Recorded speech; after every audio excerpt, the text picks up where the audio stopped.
들으니까요 더 큰 은혜가 되는 것 같습니다. 너무나 귀한 찬양 우리에게 또 들려주셔서 너무나 감사합니다. 우리 시온찬양을 위해서 우리 함께 큰 박수 부탁드리겠습니다. 감사합니다. 우리 서로 인사하겠습니다. 우리 손가락 인사하시죠. 시작.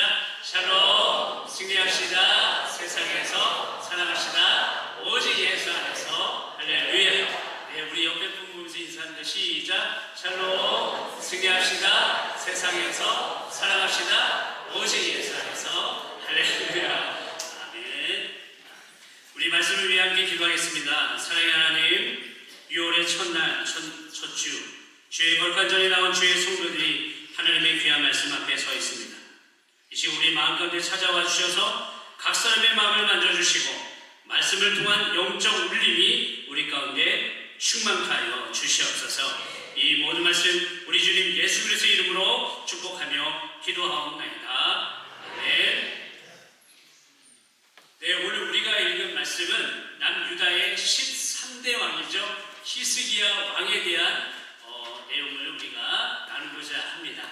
우리가 히스기야 왕 너무나 잘 알려져 있죠. 우리에게 너무나 잘 알려져 있는 히스기야 왕. 히스기야 왕 하면 무엇이 떠오르십니까? 저는 히스기야 왕 하면 히스기야의 기도가 떠오릅니다. 예전에 히스기야의 기도라는 책도 많이 유행한 적이 있었습니다. 특별히 참으로 힘들고 어려운 상황 속에서 벽을 대하고 하나님 앞에 눈물로 간절히 기도했던 히스기야. 그 기도, 히스기야의 그 기도를 들으신 하나님께서 이사야 선지자를 통해서 응답하여 주셨는데 어떻게 응답하셨냐면 이사야서 38장 5절의 말씀을 우리가 함께 읽겠습니다. 시작. 내가 내 기도를 들었고 내 눈물을 보았노라. 아멘. 하나님께서 히스기야의 그 눈물의 기도, 간절한 그 기도를 하나님께서 들으셨다는 거죠.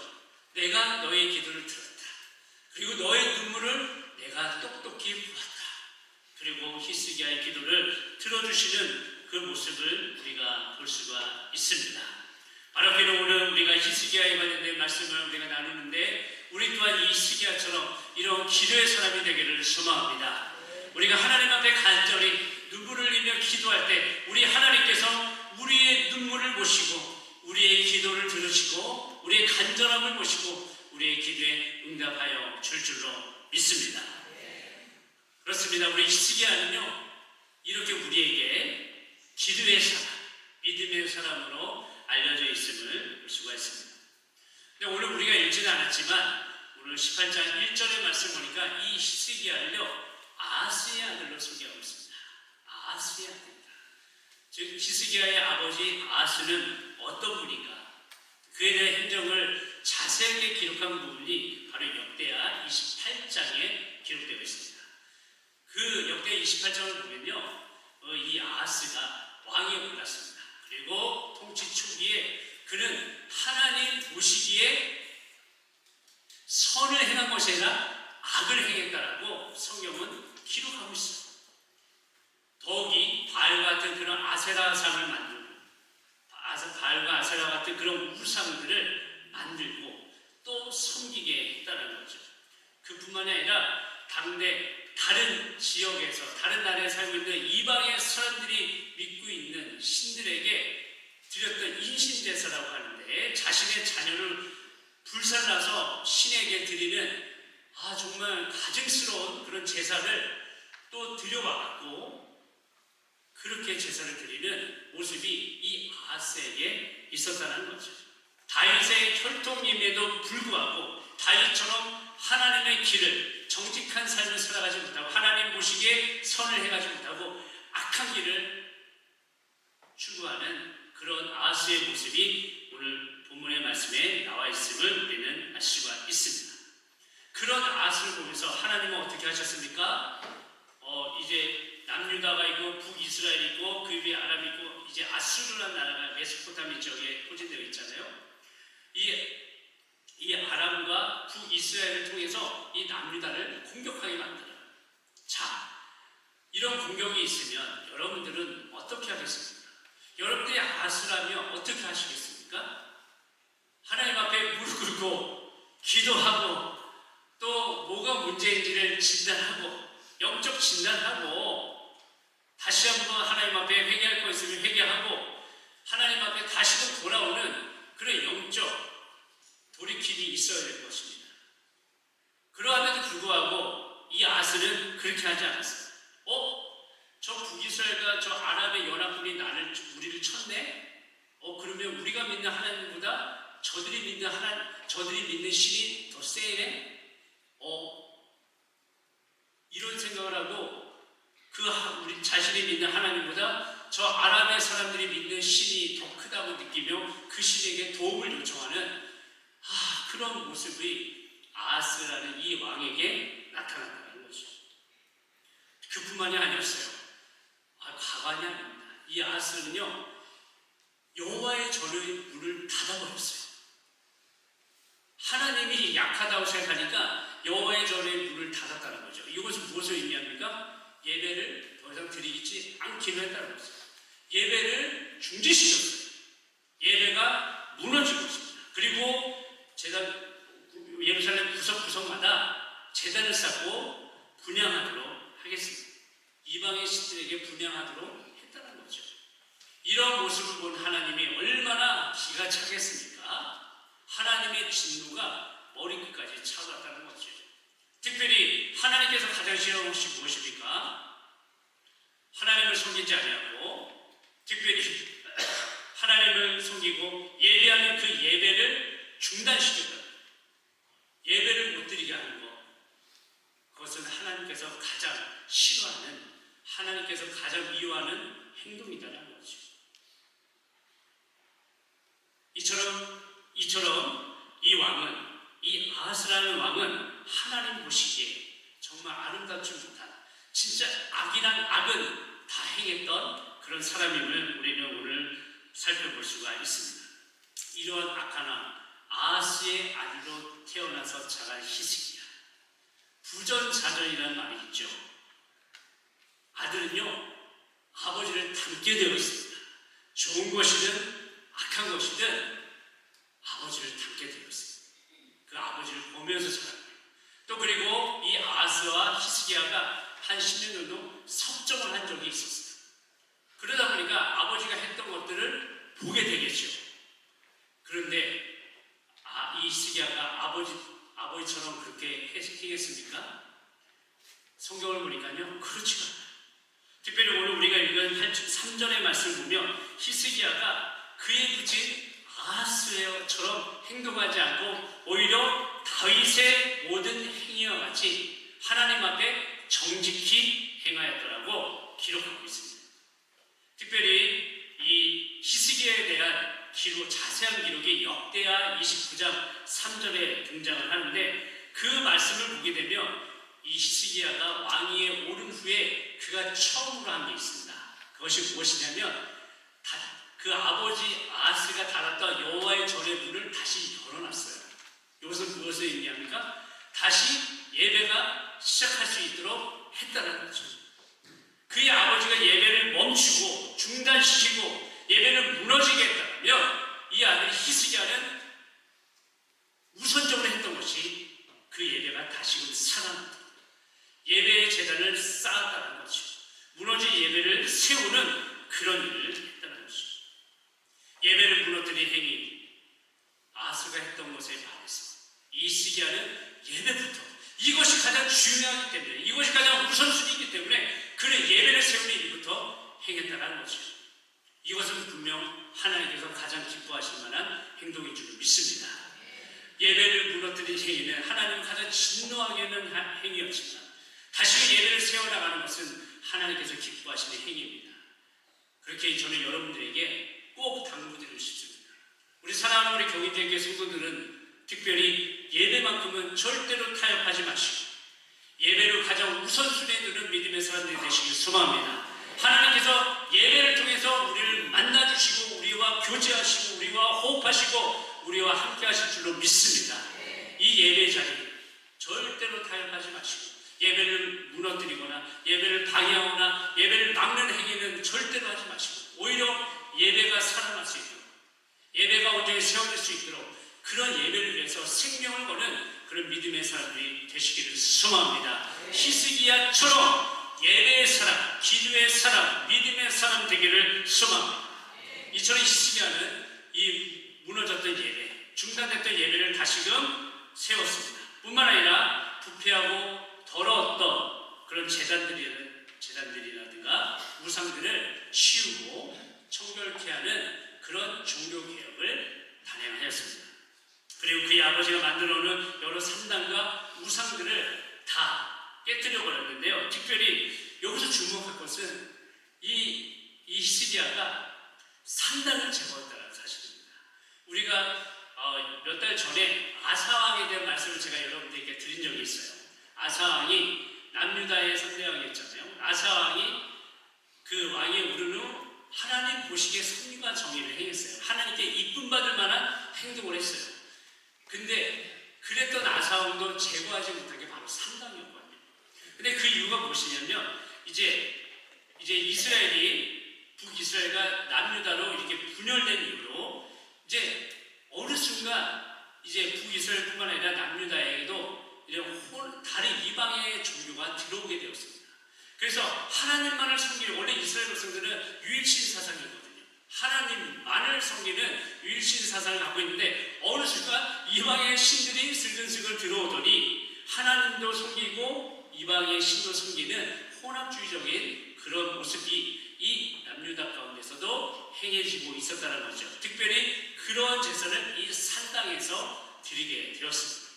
근데 히스기야가 가만 보니까 이건 아닌 거예요. 이건 아니다. 그래서 이 산당을 아예 제거하는 종교개혁을 단행하게 되었습니다. 뿐만 아니라 또 이스라엘 백성들 가운데 있었던 정말 아주 중요하게 생각했던 물건이 하나 있어요. 그것은 모세가 만들었던 노뱀이었습니다. 그것은 무엇이냐면 과거에 모세 시절에 과거 이스라엘 백성들이 불뱀에 물려 죽게 되는 상황이 있었어요. 그때 모세가 노뱀을 만들어서 이 노뱀을 쳐다보면 살아날 것이다. 그래서 만들었던 노뱀이 있었는데 시간이 흘러서 어느 순간 이 노뱀이 이스라엘 백성들에게 우상이 되어버린 거예요. 오히려 하나님보다 그거를 더 붙들고 이게 하나님이다라고 생각하는 모습이 있었다는 거죠. 그래서 히스기야가 그 모세가 만들었던 그 노뱀마저도 오늘 말씀 보니까 그것들을 부셔버리고 어떻게 했습니까? 느후수다이라고 말했어요. 이거는 그냥 노조각이다 라고, 이거 하나님 아니고 노조각이다 라고 아무 의미 없이 만들어 버렸다는 거죠. 그렇습니다. 히스기야는 과거에 선왕들이 하지 못했던 산당까지 제거하고 대대적인 종교개혁을 행했습니다. 또한 모세가 만들었던 노뱀까지도 이제 제거해버렸어요. 오직 이스라엘 백성들을 하여금 오직 하나님만을 섬기도록 할 수 있는 종교개혁을 단행하였습니다. 뿐만 아니라 그때 당시 정치적으로는요, 아까 말씀드렸듯이 아람을 비롯한 이 아수르의 제국이 강력했었거든요. 근데 이 아수르에 대항하여서 반대하는 정책을 행했어요. 특별히 그때 당시에 이 히스기야 시대에 메소포타미아 지역에 이 아수르의 제국이 강자로 들어서게 되면서 결국에는 이 아람 그리고 더 나가서 북이스라엘을 이제 무찌르게 되었죠. 그래서 주전 722년경에 북이스라엘이 이 아수르에서 멸망을 당하게 됩니다. 점점 아수르가 다 멸망시키고 쳐들어오는 거예요. 북이스라엘, 그리고 이제 남유다가 여기 있잖아요. 이제 쳐들어오는 거죠. 남유다도 이런 아수르의 침공을 피할 수 없는 그런 상황에 놓여져 있었습니다. 그리할 때 여러분들이 히스기야 왕이라면 어떻게 하겠습니까? 그냥 저 아수르 왕하고 좀 만나서 밥 한번 먹고 화치를 맺고 좋은 게 좋은 거니까 잘 이야기해서 우리 전쟁만큼은 막아보자라는 생각을 하지 않았겠습니까? 근데 히스기야 왕은 안 그랬습니다. 이 아수르 왕에 대해서 대적했습니다. 그리고 그를 섬기지 않았습니다. 그의 단호한 이러한 모습을 본 하나님께서 오늘 말씀을 통해서 그에 대해서 이렇게 평가합니다. 우리 5절의 말씀을 함께 읽어보겠습니다. 시작. 히스기야가 이스라엘 하나님 여호와를 의지하였는데 그의 전후 유다 여러 왕 중에 그러한 자가 없었으니 아멘. 말씀은 히스기야 왕이 여호와 하나님을 의지했다라고 말씀하고 있고요. 또 하나님을 의지함이 어떤 정도예요? 전무후무했다라는 거죠. 유다 왕 중에 이렇게 하나님을 의지한 사람이 전에도 없었고 후에도 없었다는 거예요. 근데 솔직히 말해서 그 전에는 다윗이 있었잖아요. 그 후에는 요시야가 있었잖아요. 정말 참 훌륭한 왕들이 있었어요. 그렇지만 오늘 말씀은 이 히스기야를 이렇게 극찬을 하고 있습니다. 특별히 하나님을 의지함에 있어서는 히스기야가 최고다라는 거죠. 히스기야만큼 하나님을 의지한 사람이 없을 정도로 독보적이다라고 오늘 말씀은 평가를 하고 있습니다. 사람은요, 살아가면서 누구나 하나님을, 또한 하나님뿐만 아니라 이 세상 것들을 의지하며 살아갑니다. 특별히 우리 한자로 사람인자 아시죠? 사람인자 자체가 어떻습니까? 기댄다, 의지한다라는 단어를 내포하고 있어요. 사람이 이렇게 빠지면 어떻게 홀로 서려고 하면 무너지게 되잖아요. 그래서 사람인자가 그렇게 형상화돼서 만들어진 단어잖아요. 그렇죠? 이런 뜻이 우리 사람은요, 인생을 살아가면서 누군가를 의지하게 되어 있어요.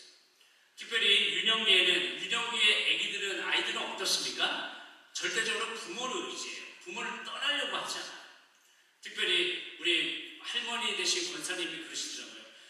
우리 손자, 목사님, 우리 손자가요. 나 할머니 너무 좋아. 나 할머니가 너무 좋아서 오늘 할머니랑 잘 거야. 그래서 잘 거를 다 준비를 해놨대요. 근데 자려고 누웠는데 갑자기 애가 울면서 나 엄마한테 간다고 해서 집에 데려다 줬다는 거예요. 그러니까 결국에는 부모를 찾게 돼 있어요. 부모님에 대한 의존성이 상당히 높아요. 그랬던 애가 자라면 어떻게 됩니까? 성장을 하면, 특히 중학교 이상 되면 어떻게 돼요? 그 부모를 의존하지 않아요. 누구를 의존해요? 친구를 의존해요. 부모하고는요, 말도 잘 안 하려고 그래요. 저희 가정을 이야기하는 것 같아서 부모랑은 말도 안 하려고 하는데 부모 앞에서는 나올 수 없는 그 표정, 그 반응들이 친구의 관계 속에서 나온다는 거죠. 그래서 그 사춘기 아이들은요, 친구들이 너무 좋아요. 친구 때문에 울기도 하고 친구 때문에 웃기도 하고 친구가 전부인 것처럼 보여져요.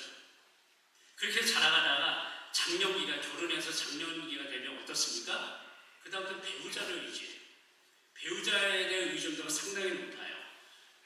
저만 그런가요? 서로 배우자를 많이 의존하는데 제가 목회를 하다 보니까 이제 전반적으로 배우자를 의지하는데 배우자를 가장 많이 의지하는 연령대가 있더라고요. 60대 이상 남성분들이 많이 의지하시더라고요. 근데 60대 이하의 남성분들은요, 그때는 이제 사회적으로 바쁘잖아요. 일도 많이 하시고, 또 오라는 데도 많고, 골프 약속도 있고, 여러 가지 등산 모임도 있고, 술자리도 있고, 여러 가지 푸는 데가 많다 보니까 외로울 틈이 없어요. 그때는 아내한테도 좀 섭섭하게 하는 때가 있어요. 계속 밖으로 돌아요. 그러다가 한 60 정도 됐을 때는 이제 퇴직을 하고 현장에서 은퇴를 하고 이제 은퇴를 하고 나니까 연락 오는 데가 없다는 거예요. 소식이 다 끊기대. 그러면서 그분들이 어디로 오시냐? 아내 따라서 교회를 오기 시작해요. 근데 교회를 오는데 예배만 드리고 가다 보니까 재미없어요. 그리고 아내들이 이미 교회 안에서 공동체가 형성이 되어 있잖아요. 여전도회라든가 부서 만나면 좋아서 그러는데 저 구석에서 혼자 아내를 쳐다보고 있는 남성들의 모습을 많이 보게 되었습니다. 그랬더니 그 남성분들이 어떻게 합니까? 남성교회에 드디어 들어가기 시작해요. 남성교회에서 활동하고 또 그 안에서 서로 이야기하면서 생활하는 것을 많이 보았어요. 그래서 제가 절에 있던 교회에서 사역을 할 때 어떤 남성교회에서 목사님 우리 남성교회 원래 하는 데 와서 설교 좀 해주세요. 갔더니 부부 동반으로 모여 계시더라고요. 근데 아내 권사님들의 표정이 별로 좋지는 않더라고요. 어찌됐든 부부 동반으로 있어요. 그래서 항상 그 남성교회 가면요 꼭 부부 동반이에요. 근데 그 연령대에 있는 아내 권사님들 여자들에 가면 부부 동반 한 번도 본 적이 없어요. 왜냐하면 별로 안 좋아요. 여행도 여전히 친구들끼리 가고 모임도 그렇게 가는 것을 봐야 돼요. 그런데 그것도 한때예요. 한 70, 80 되면 권사님들이 그런 얘기를 하시더라고요.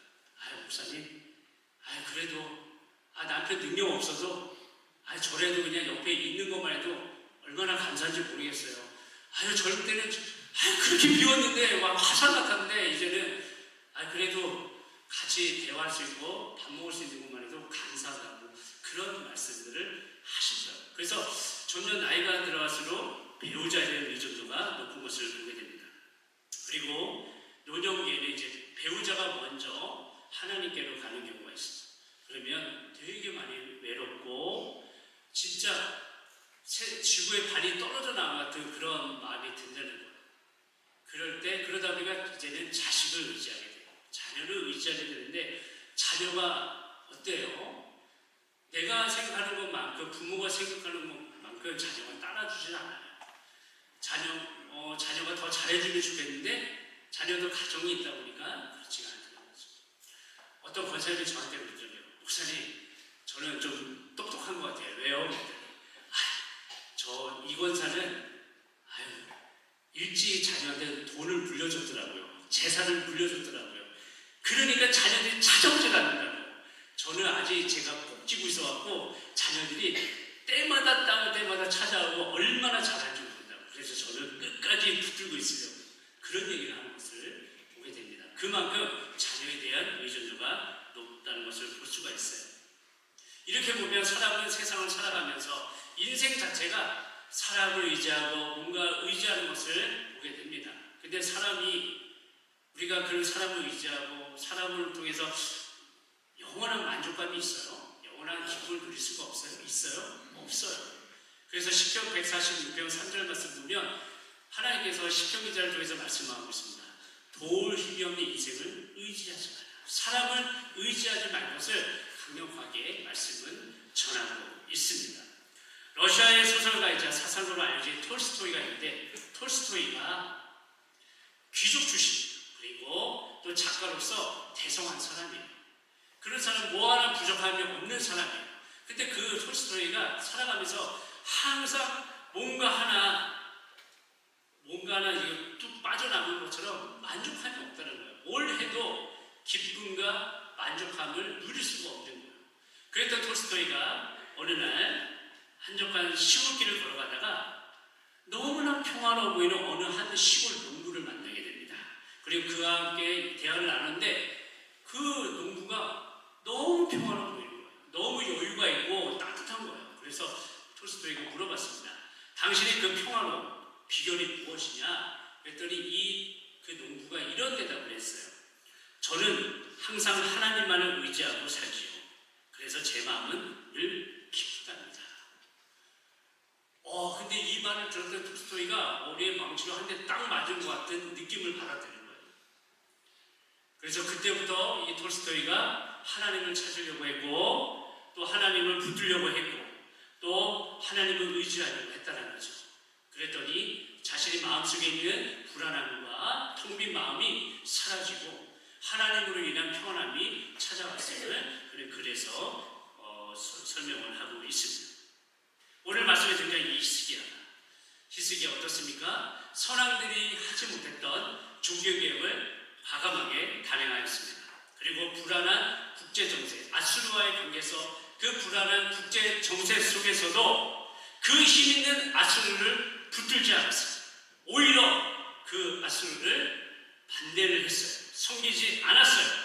그랬던 힘은 어디에 있습니까? 그것은 바로 사람을 의지하지 않는 하나님을 의지함에 있는 줄로 믿습니다. 그의 이 하나님을 의지함, 전무후무할 정도로 독보적인 하나님의 의지함이 있었기에 그는 이런 상황 속에서도 단단하게 그가 이 믿음의 길을 걸어갈 수 있었던 것입니다. 그렇다면 그의 이러한 하나님을 의지함의 비결은 무엇입니까? 그 비결이 6절에 나와요. 우리 6절 말씀을 앞부분만 읽어보겠습니다. 한번 보겠습니다. 시작. 곧 그가 여호와께 연합했다는 것입니다. 여기서 연합한다라는 것, 하나님과 연합함을 잘 말씀이 있는데요. 요한복음 15장 15장 4절에 있는 말씀입니다. 우리 함께 읽어보겠습니다. 시작. 내 안에 거하라. 나도 너희 안에 거하리라. 우리 예수님께서 포도나무 비유를 말씀하시면서 예수님의 제자들에게 이렇게 말씀하셨습니다. 내 안에 거하라. 그래야 나도 너희 안에 거할 것이다. 우리가 예수 하나님 안에 거하고 하나님도 우리 안에 거하는 상호 거주. 이것이 바로 연합이다라는 것입니다. 예수님은 제자들에게 그것을 말씀하셨습니다. 그래서 15장 6절인가요? 이런 말씀이 있어요. 제자들에게 너희가 나를 떠나고서는 아무것도 할 수 없다. 나한테 꼭 붙어 있으라고 예수님은 말씀하셨습니다. 우리가 하나님과 연합하잖아요. 하나님과 연합하면 늘 하나님과 떨어지지 않고 하나님과 동행하게 됩니다. 하나님과 동행하면 어떻습니까? 하나님은 붙들게 되어 있습니다. 하나님과 늘 동행하는 삶을 살게 되고요. 또 하나님으로부터 말씀을 듣고 그 말씀 안에 살아가는 그런 삶을 우리가 도전할 수 있다는 겁니다. 그렇기 때문에 우리가 늘 하나님과 가까이 하며 하나님 안에 거하는 하나님과 연합하는 믿음의 사람들이 되기를 소망합니다. 하나님과 연합하는 것. 하나님과 연합함이 있었기 때문에 이 히스기야가 늘 하나님을 의지하는 삶을 살아갈 수가 있었던 것입니다. 전무후무한 하나님을 의지함, 독보적인 하나님을 의지함이 그의 삶 가운데 있었음을 볼 수가 있습니다. 사랑하는 성도 여러분, 오늘 살아가는 우리도 히스기야처럼 하나님을 의지하기를 원합니다. 하나님을 의지하되 히스기야처럼 전무후무한 하나님을 의지함에 믿음의 사람들이 되기를 소망합니다. 어떠한 상황 속에서도 사람을 의지하는 것이 아니라 이 세상을 의지하는 것이 아니라 하나님을 의지하는 믿음의 사람들이 되기를 소망합니다. 그러기 위해서 어떻게 해야 된다고 했죠? 하나님과 연합해야 될 줄 믿습니다. 우리가 늘 하나님과 연합하는 우리가 하나님 안에 거하고 하나님이 우리 안에 거하는 상호 거주, 연합의 역사가, 연합의 은혜가 여러분의 삶 가운데 날마다 이루어지기를 소망합니다. 절대로 하나님 떠나지 마시고 하나님 붙들고 하나님과 가까이 하며 늘 하나님 말씀 안에 거하는 그런 믿음의 삶을 도전하기를 소망합니다. 그럴 때 오늘 18장 7절의 말씀이 여러분의 삶 가운데 이루어지게 될 줄로 믿습니다. 우리 함께 7절의 말씀을 봉독하겠습니다. 시작. 여호와께서 그와 함께 하심에 그가 어디로 가든지 형통하였더라. 아멘. 할렐루야. 하나님께서 히스기야와 함께 하셨다는 거죠. 여기서 함께 하신다는 단어, 하나님이 우리와 함께 하신다. 임마누엘. 우리 인생 가운데 히스기야에게 임했던 임마누엘의 은혜가 오늘 살아가는 우리에게도 임하게 될 줄로 믿습니다. 더 나아가서 하나님께서 히스기야에게 어떤 축복을 주셨다고 합니까? 그가 어디로 간지 형통했다고 말씀하십니다. 마찬가지로 우리도 히스기야처럼 우리도 어디로 간지 형통하게 되는 그런 축복을 받게 될 줄로 믿습니다. 이쪽으로 가도 형통, 저쪽으로 가도 형통. 자, 이렇게 병렬식으로 말씀드리면 어떻게 해야 돼요? 아멘이 더 좀 나야 되겠죠. 다시 한번 하겠습니다. 어디로 가든지 형통, 이리 가도 형통, 저리 가도 형통, 무엇을 하든지 형통케 되는 놀라운 축복을 하나님께서 우리에게 허락해 줄 줄로 믿습니다. 이 귀한 은혜를 바라보면서 언제나 하나님 앞에 연합하여서 특별히 하나님을 의지함으로 살아가는 우리의 모든 삶이 되시길 주님의 이름으로 축원합니다. 기도하겠습니다. 우리 시간 오늘 주신 말씀을 생각하며 합심하게 기도하겠습니다. 하나님, 우리 모두 히스기야처럼 하나님을 의지함이 전무후무한 믿음의 사람들이 되게 하여 주시옵소서. 이를 위해 우리 모두 하나님께 연합하는, 그래서 언제나 하나님과 동행하는, 하나님을 떠나지 않는, 하나님만을 붙드는 믿음의 사람들이 되게 하여 주시옵소서. 그래야 하나님께서 주시는 임마누엘의 은혜, 또한 어디로 가든지 형통케 되는 그런 은혜와 축복을 누리게 하여 주시옵소서. 또한 이 시간 나라와 민족을 위해서 기도합시다. 이제 이번 주에 있을 대선을 통해서 대통령이 세워지게 됩니다. 바라기로 오늘 말씀처럼 진정 히스기야와 같이 하나님께 간절히 눈물로 기도하는, 그리고 하나님을 전적으로 의지하는 대통령이 세워지게 하여 주시옵소서. 그래서 하나님을 두려워하며 하나님 앞에 겸손히 무릎 꿇는